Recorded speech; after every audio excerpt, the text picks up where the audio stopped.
जानते हैं योगा का अर्थ यह है पूरे विश्व को एक परिवार माना जाता है।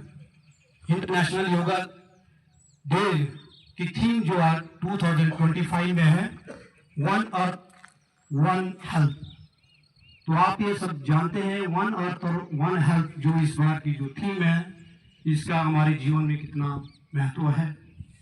आज का समय जलवायु परिवर्तन का संकट है, वहीं दूसरी ओर जीवन शैली से जुड़ी बीमारियां बढ़ रही है। तो इसी के आधारित पर इसको रखा गया है। तो धरती और जीवन दोनों ही एक मूल है। 5 तत्वों से जीवन जो बना है वो सब धरती में पाए जाते हैं, तो इसीलिए इसका आधार दिया गया है।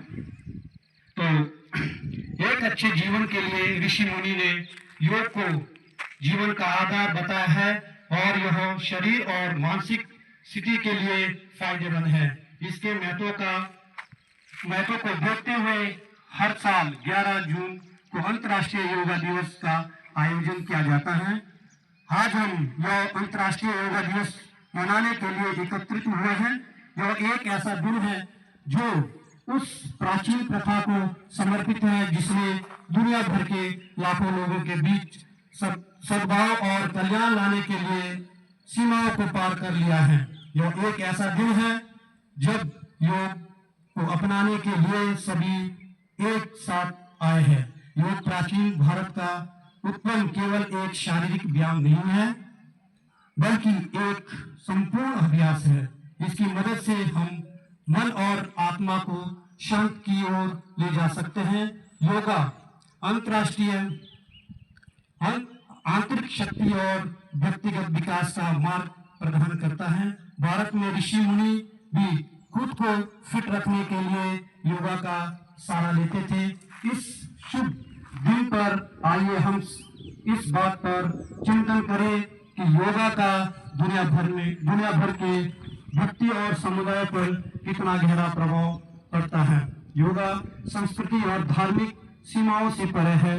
यह सद्भाव और संस्कृति और आपकी समानता को बढ़ाता है और साथ ही साथ योगा हमें याद दिलाता है कि हम उस मानव की एक बड़े टॉपिक का हिस्सा है और योग के कई दुर्गुण लाभ है।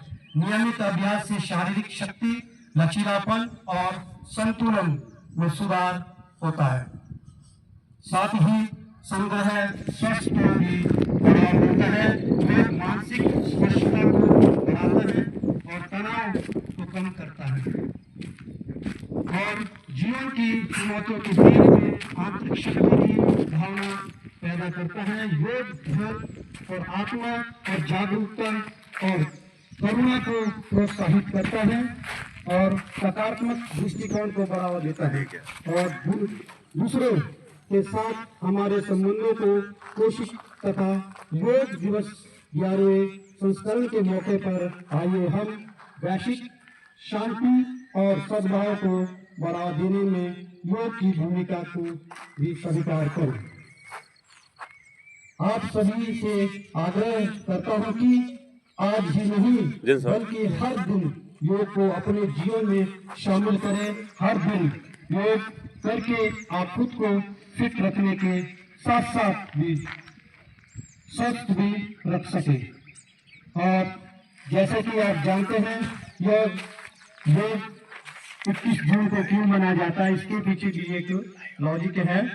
जैसे यह धार्मिक रूप से यह माना जाता है कि इस दिन भगवान शिव, जिन्होंने पहले योग और योग और आदि गौरी के नाम से भी जाना जाता है, उन्होंने सप्त ऋषियों को योग की शिक्षा देना शुरू किया था 21 जून को। इसीलिए इस दिन को ही चुना गया है। और दूसरा यह दिन वृश्चिक संक्रांति के नाम से भी जाना जाता है, जो कि सबसे लंबा दिन होता है। धन्यवाद। Thank you. Shubh Prabhat.